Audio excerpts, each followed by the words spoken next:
All right. Thanks, Shelley, for joining me. This is Thank take you. two because the first time we had technical difficulties.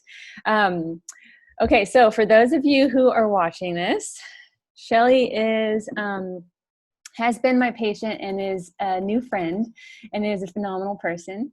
And I asked her to share her story about being a female athlete with incontinence. And she has a long history of this, but has also getting victory over it, which is exciting. And so I thought that she could inspire people with what she has to share. And so we're going to go through some questions, but I just want to be able to first hear from you as far as who you are and your story and why we're talking today. Yes. So hi, I'm Shelly. I am a mom of a beautiful 6-year-old, and my husband's a firefighter with LA City, so we're used to that busy lifestyle. I come from a background of sports and athletics, playing soccer and running track my whole life, and now I'm a strength coach in the sports world and just fully blessed and love what I do. I have struggled with incontinence my whole life, as Melanie had said, which is quite unique because having a daughter, people think like, oh, it's just postpartum, but it's not. I actually, the first time that I had struggled with incontinence was during a cross country race. And I was 12 years old. I finished the race and my whole entire shorts were just soiled. So it wasn't anything that has been new to me. It's been something that has just been a part of my athletic lifestyle. And yeah, I just finally was like, this is not okay. You know, I would coach with my athletes and perform a jump and leak. And yeah, it was just enough was enough. So I was so thankful to fall into Melanie's hands and have her help me just peel back that onion, as we say, and discover why and how this all happened. Yeah. And so what kind of brought you to the point of seeking physical therapy? I mean, you said you kind of got to the point of enough is enough. Yeah. So I guess like just talk us through like where you were at mentally and kind of what you thought it would take to get control over things. Absolutely. So one of the biggest like I guess pushed was, you know, you see an OBGYN because you're having kids, and then actually before that I would see a urologist, and she had immediately said, you know, kegel exercises, you know, because it was so unique. She was like, you're too young. I was 18 at the time. Oh, wow. She's like, you're too young to seek surgery, and also like it was kind of unheard of. All her patients had been older women and men. And so she was great. She wanted to do the whole exercise side, but the kegels were they were pointless. They actually, not pointless, I shouldn't say that. For me in my specific situation, they made things worse. I would leak more, and I would start to leak even without any exercise or force. And so that kind of carried on into college. I was competing at a very high level in soccer, and it just got placed on the back burner.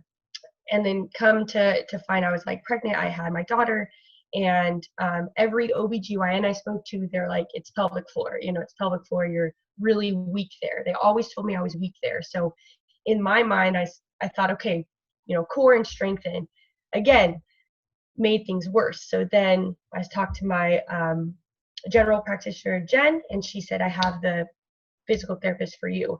In my mind, thinking, oh, the physical therapist help me with? Like, this is clearly an internal pelvic situation.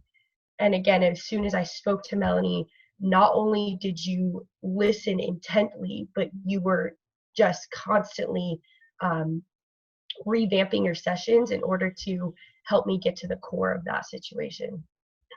I can imagine that would be confusing for someone who has been strong their whole life to then just someone say, well, you must be weak there. And to think that it's something that you can't get control over, right? Because if you're strong everywhere else, why is there this one link that's like, why can't I strengthen this thing? Yes, for Yeah. 15 years, it was like going from lifting heavy weights and being able to compete at a high level to have something so weak. It was sort of like this backward cycle of like 2 steps forward, 4 steps back, because you can't gain control. You must be so weak. And it's like, oh yeah, it was just hitting a wall every time. Yeah. Well, and it gives me an idea of like, you know, those types of doctors, urologists and OBGYNs, like how often are they seeing people at that young age and not knowing what to do with them, right? Like maybe there should be better education and partnership along there to be able to help them understand that there can be help for people who are 12, 13, 18, you know, not having Yes. kids yet and still having incontinence issues. Yes. So I know when we first spoke on the phone, you were saying something about that you just needed to learn how to get control of your kegels. Did you feel like there was like you just like there was something that you just weren't doing right? Yes. Yeah. I had originally, sort of self-diagnosed, like, oh, maybe like mentally my nervous system isn't connecting somewhere. So I got to find out what it's not connecting. What part of that pelvic floor am I not tensing up? And so that was part of a big reason why I was curious about the physical therapy side, because I know it's a lot of central nervous system and vagus nerve connection to the body. I mean, being a strength coach, that's the biggest thing we preach is awareness. So that's what I was looking forward to as well, learning from you. Yeah.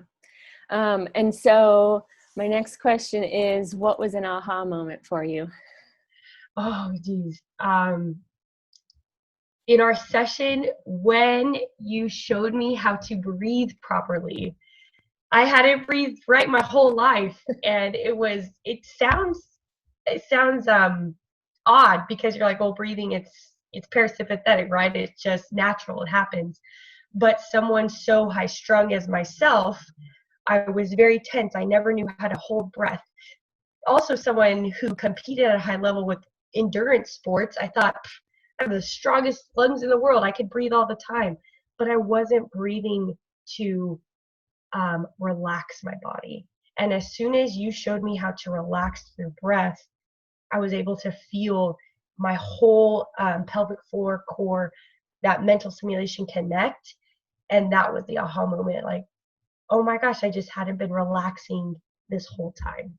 I was so tight, so tense. One, I hadn't been breathing correctly, and two, I hadn't been relaxing. Yeah. That was the aha moment.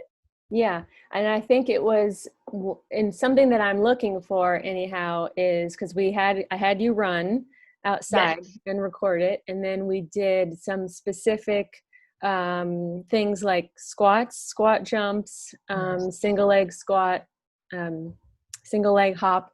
And you look strong throughout it all, but your strategy behind it was to be able to hold your breath and create more intra-abdominal pressure, which can be useful for some things. Absolutely. But for leaking, it's not a useful strategy. And so I think that that's what a lot of times some people don't realize is just how you can optimize your breath for so many different things. And that's what's been fun about working with you, is because you're using it for performance, but also for pressure management. And it can just help you like in the relaxation and down regulate system, like with your vagus nerve, but also for when you're having to perform, whether you're coaching and at a high mental energy level, or whether you're having to perform at a physically active high level. And so I think also it's just made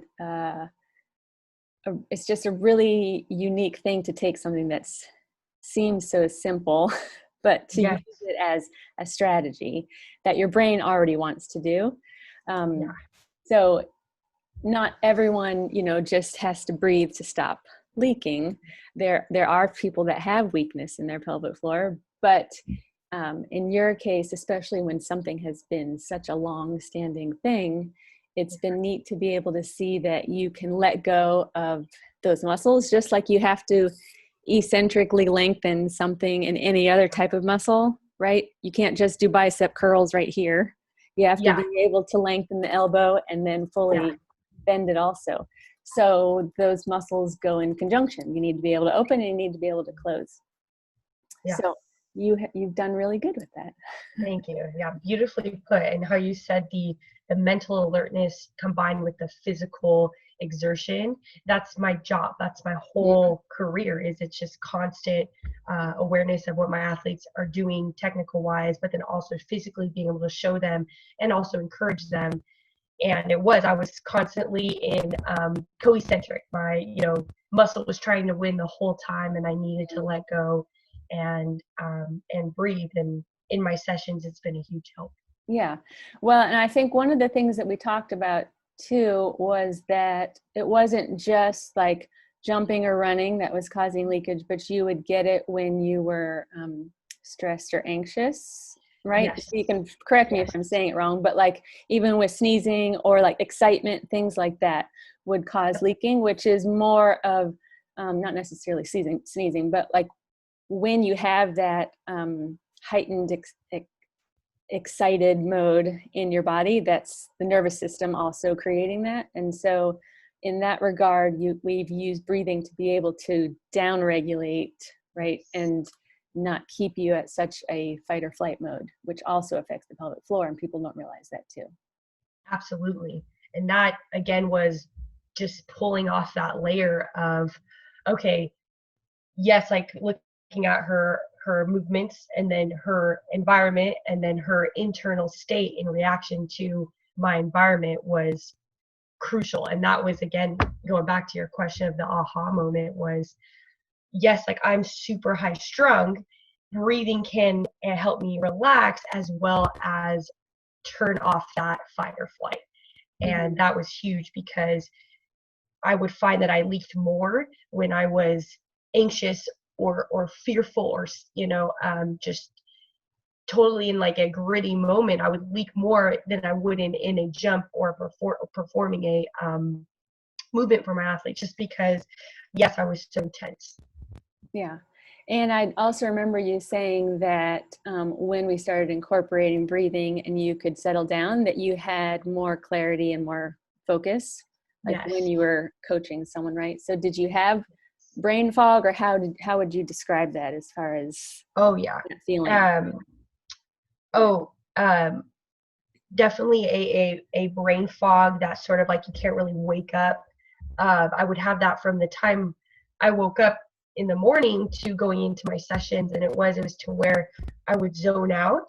And when you have athletes lifting, heavy weights like power cleans or bench press, you don't have time for that. It's a safety for them, and two, you owe it to your athletes to make them better by being aware, being alert, being present. And I really could never be present, because again, when you're telling your body stay tight, survive, like you're so stressed, everything rushes right internally, so it pulls, it's going to protect your organs, and therefore just be wired all the time and not allow you to get that oxygen to your brain and relax and just fully be present. And so yes, that's where the breathing, the relaxing, the rotating, allowing my body to move efficiently, that was another big step for me too, was movement efficiency, which you think as a strength coach and speed coach happens all the time, but it doesn't for someone who's coaching. So to be coached by you to do that was just a brilliant time, and genuinely just enjoy it and keep doing it now. Yeah. So that was the next question, are the three main areas that you focus on to help your pelvic floor? Yes. Those were the three R's. Sorry, I'm getting excited. I'm going ahead. You just that we came up with. No. Yeah, it was good. It was good segue into it. Yeah, it just I've learned so much. So I feel like I have to just like throw it all out there. So the relaxing, yes, through breathing, the rotating. And when we mean rotating, am I allowing my my T-spines, my upper body, and my lumbar to engage when I do activity? When I would do the single leg exercise for you, like you said, I was strong, but until I relaxed and allowed my body to move the way it was designed, that's when I actually could perform it even better and stronger. So thinking that you're relaxing and you're letting go, you're allowing your body to incorporate the muscles that it is supposed to incorporate in order to perform that movement, so you're pain-free. I didn't leak anymore, as well as being able to show my athletes better. Yeah. But yeah, more efficient movement. Yeah. Yeah. I think that's awesome. And I think it's really cool that you're taking that knowledge of what you've learned in your body to then be able to help other people too. Yep. So how are you incorporating breathing into your workout or into your day now? So before going into a session, I'll do my breathing and rotating exercises. One thing you showed me was, that deep inhale for 4 to 5 seconds, hold it, and then release. So exhale, perform the exercise while you're exhaling, and then finish through, which I had never done. It was just one or two things. It was inhale, exhale. And exhaling even before the movement, again, has allowed my body to relax, has allowed it to collaborate with the muscles that it's supposed to do and perform the movement even stronger. So something as simple as a single arm bench, being able to exhale even before forcing the weight away from my body was huge. And so before going into coaching, the breathing during my coaching, okay, if I know I'm going to perform a depth jump, and that usually has my body in alarm, relaxing, telling myself not to fear the movement, as well as that inhale and that slow exhale. Yeah, that's awesome. And if someone's watching and doesn't understand what we're talking about with breathing, there can be a lot of varying ways to breathe, and for different reasons, but specifically with pelvic floor, the way the body is designed. When you inhale, the diaphragm lowers to be able to accept oxygen into the lungs. And when the diaphragm lowers, the pelvic floor then lowers along with it. So it's this movement here, pelvic floor and diaphragm. So pelvic floor opens on inhale, and then it contracts on exhale. And that's the natural progression of what happens. And so what we do in physical therapy is capitalize on that and use specific breathing strategies to either be able to create more opening and relaxation, or be able to create more strength and more support in the pelvic girdle. There are also other breathing practices that are different, that don't necessarily involve a kegel along with it, that you can use for a lot of different things. And so I think that when you look at your strategy was more breath holding can be a really useful strategy in other terms. But specifically for an athlete who is leaking, if you're going in with a lot of excited breath or a lot of extra hold and pressure, then it creates more pressure in your abdomen, which then creates more pressure down onto the pelvic floor, which then causes leaking. Yes. So understanding all of that and how it works together helps someone see that it's a more dynamic approach than just squeeze, because obviously that wasn't working. And if that's in isolation, the only thing that you've been told, then you can see how it couldn't really connect, right? How you felt like your body could never really connect to it. Yes. Yeah. Opening up my questions here.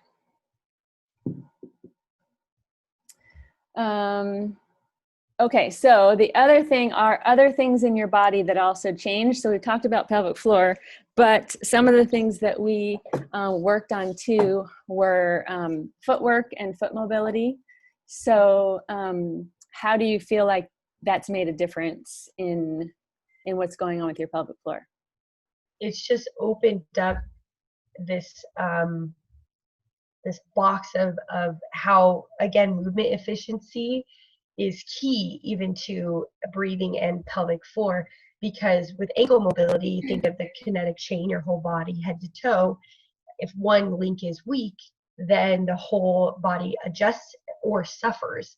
And so suffers. And so from the ankles, my poor ankle mobility, just from years and years of soccer and high ankle sprains and just tightness and lack of mobility, you working through that has allowed me to then have hip mobility, because again, it's not compensating anymore. I'm allowing my body to move the way it should be, freely and effectively. And so working from my ankles up to my knees and my hips, and therefore my lower back pain is ceasing now because my hips aren't having to compensate for my ankles. And so I have virtually no lower back pain. My upper body is becoming not so tense and tight as well. I'm able to pull my shoulders back and engage my shoulder blades, which is just incredible, because I would not have discovered that if it wasn't for you working the footwork, the ankles, and from the heel all the way up. And now virtually my pain is gone. Yeah, that's exciting. Yeah. And Yes. that's a really cool thing when you can see how it all connects, because it's true that you generally need strong glutes in order to, like, Yes. people will say, and physical therapists will say, that the glutes and the pelvic floor are BFFs. So they need Yes. to be able to work together. But again, strength wasn't necessarily your issue. So then we're looking at, okay, where else in the kinetic chain is there still tension being held? Yeah. Hip flexors, you did have some hip flexor tightness, but usually you want to look at something that's more load bearing. And so looking at the feet has played a huge role in also what's going on. I've even seen people with a lot of foot tension have a lot of TMJ issues. So being able to help the things that you're standing on all day long, Yeah. and you're doing your activity on, right? You're exercising on, Yeah. helping them improve their range and their variability in range has made a big difference all the way up into the hip Yes. girdle and the pelvic girdle. And that's interesting you said weight bearing, because as a strength coach, I'm thinking hips, right? Because all the basis of our movements is hips. It's that power position. It's the squats, the cleans, the deadlifts. And so I'm thinking, okay, hips. So I must make everything around my hips stronger. My abductors, my adductors, my flexors, my extensors. And again, that was adding pressure to my lower back and my pelvic floor altogether, because again, trying to correct was strengthening, trying to correct with getting something stronger. That's always been that failed answer for me. So you working just simple ankle mobility PNF exercises, which is you manually applying pressure, that again has just opened up that whole realm. And I'm able to apply that to my athletes, and again helping others, because you've helped me, you've blessed me with that comfort, so I'm able to help them in turn. Yeah, that's awesome. And I wouldn't say strength has failed you, because it's brought you this far, right? True. Yeah, sorry. But that being the answer to something that you assume is weak. But yes. Yeah. And I Strong think is that's good. where, right, exactly. Strong is really good. Yes. But you do need variety, right? So that's variability in movement, resiliency to be able to bounce back from things. So looking at ways to do things differently.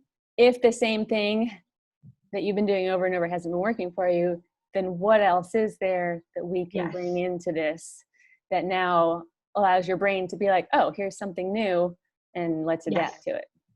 Absolutely. And yes, like how you said, strong is good. I mean, strong allows your body to avoid those detrimental injuries, and also, stimulates the mind. I encourage all my female athletes, get stronger, always seek to be stronger, just because, strong is strong, and it's not just physically, but it is mentally. So yes, I wouldn't have been able to seek that range of motion, that variability, if I had first started out with the strength side. Right. So that always opens up, movement, being able to perform a lift with resistance allows you, the physical therapist, and me as the coach to see, okay, observe and identify what exactly is missing. So not, if I wasn't able to perform those exercises, you wouldn't have been able to assess me correctly. Yeah. And I think this is the whole biopsychosocial model, is because if you have an athlete who wants to achieve something, right, you're not just going to have them do strength exercises. They have to build in other types of movement and mobility patterns, but there also has to be sleep, and there has to be nutrition, right? There has to be stress relief. There has to be breathing. So it's all of it together that ultimately works to help support the body. It's not just Absolutely. one small snippet. And I think that that's what's been cool to see in you is it's not just been one exercise, right? Or one Oh, strategy, but putting it all together that, yes, and I think that can also give hope for other people, right? Is not just saying, absolutely. oh, this failed me, now there's nothing else. It's like Absolutely. there are so many other ways to do things that, Yeah, you know, that just be willing to try and seek something out and not give up. exactly. And don't give up at all. I've been working with an athlete since she was 18, and she's going to be 20 now. So for 2 years, an athlete who is very long and tall. So her whole life has just struggled with muscle aches and pains, tightness, and just all around. She's just a very tight athlete, and so being able to work with her, she's not given up. And one thing leads to another. We focus on her shoulders and then working our way down, because now we fix the shoulders. Well, now my back's tight. Fix the back. Well, now my quads and my hamstrings are tight. Work our way down.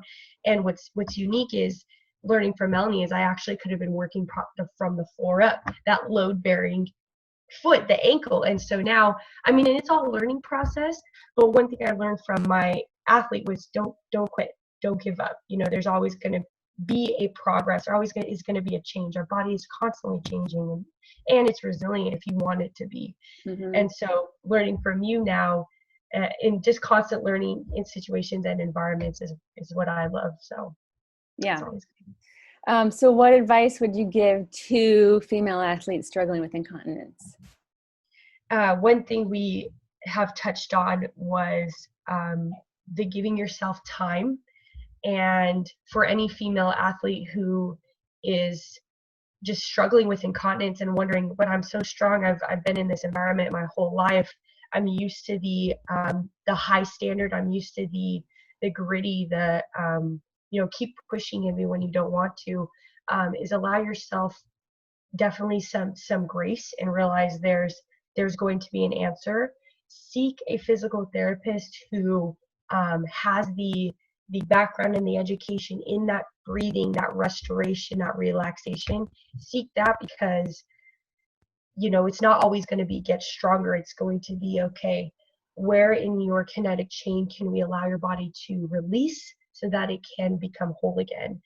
And also that you're not alone in this, thinking that, okay, it's just pelvic floor. Everybody thinks that, and everybody tries to heal that first or strengthen that first. So you're not alone in that confusion, in that circle, in that cycle. But yeah, just don't stop. Always seek an answer. That's a beautiful part. Yeah, that's awesome. Keep asking questions. Yes, exactly. Right. Yeah. And I think you had said before too that like you were on a search. You kept looking for things and kept trying things and somewhat hitting a wall, but yet still it was like, one more time, I'm going to ask.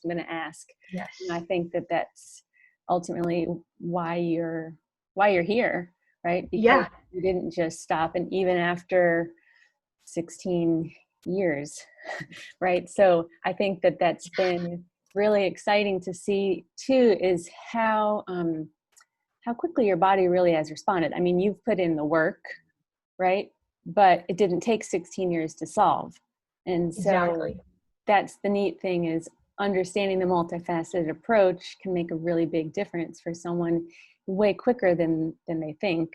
Not always, but in general, that there are answers out there that.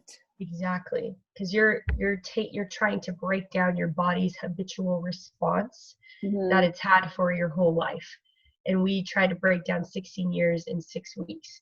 And probably the most beautiful part about that too was, yes, me asking those questions. I remember coming into every session with, hey, I have 4 or 5 questions for you. Are you ready? And always wondering and being aware of your body, because even as you get older and either you start to see breakdowns or you start to see changes and you want to know, ask those questions for your health and because the healthier you are is, the better you can be for everyone else. And that's the purpose, right? Yeah, definitely. And then the last question is, what does the phrase "everything is connected" mean to you? Oh my gosh, it's it's everything. Everything connected is everything, and it's universal. I mean, not just if you look internally of your core and your breathing, but then what else is your breathing and your core helping to work and helping to move, and then therefore going to external, your environment and your what you put in your body through nutrition, and how you rest your body through sleep, and what activities you do to encourage, the endorphins in your body to help you with your awareness and your just your energy. So everything connected, being internal, external, and mental, emotional, physical. It's all connected. Right. Love it. Mind, body, spirit, right? And I Beautiful. Yes. think that's what I applaud you for, that, in that you have been a really open book, and that, when you came in, you laid everything out, and we talked through things and talked about stuff in your past and in your present that you're dealing with. And so you being able to be vulnerable in that situation has made a big difference for your own body too, Yes. because sometimes it can be really hard or awkward, or just vulnerability in general doesn't feel comfortable to be able to share. So being able to at least help you connect the dots with how everything is connected, Yes. mentally, physically, that Yes.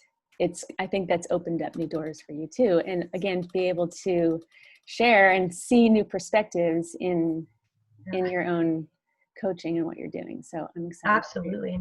Every session I left empowered by you. And not only would you listen, and listen just so intently, you would also provide that feedback of it was joyful, it was just, it was righteous, and it was just so beautiful, because that vulnerability I was feeling physically with my weakness and my incontinence, I came to you with vulnerability of like, okay, emotionally and mentally, so what I'm dealing with.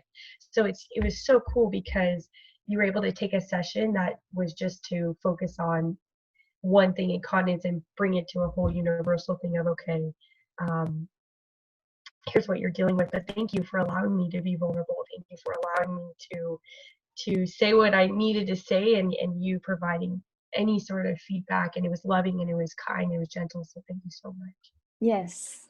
Well, the pleasure is all mine, because having you walk through my doors has been a real treat. Thanks. Yeah, it's been fun. So thank you for being willing to share with this, and for doing it a Absolutely. second time since I Yeah, messed oh, up the first absolutely. one.